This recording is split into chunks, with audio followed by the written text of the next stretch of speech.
This is Terry Harpo, Mayberry, Mississippi, coming in to you from Terry's living room and about to be kitchen.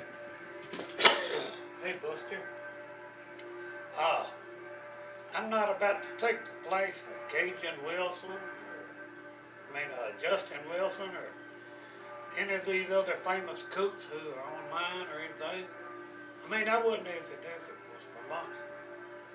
But what brought this on is I have got emails, several emails from different people telling how to cook corn on the cob in the microwave and leave the shucks on. When I got the email, I looked at the video and I thought, oh, they must be lying. But I hate to call somebody a liar. I tried it. We'll go in the kitchen and check on it now.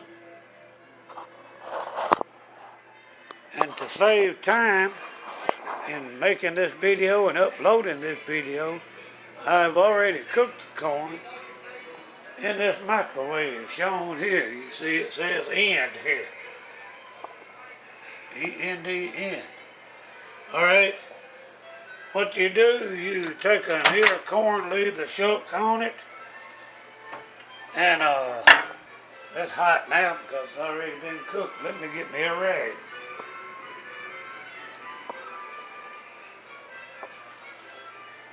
But you take an ear of corn, leave the shucks on it, and cut the ends off. Take a good knife, cut the ends off.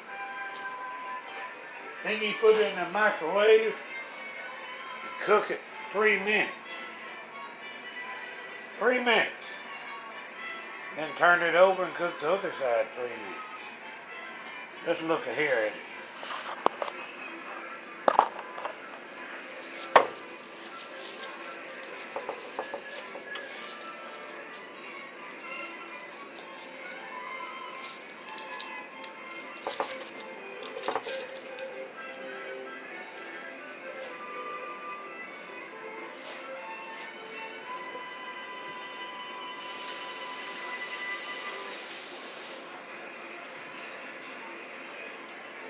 The silks come off of it real good, and it is hot and juicy. All it needs now is to put a big slab of butter on it, sit down and eat it. That's what I'm about to do. And I won't call those next people a liar when they send me a video tell me that you can cook corn in the microwave with the shucks on it.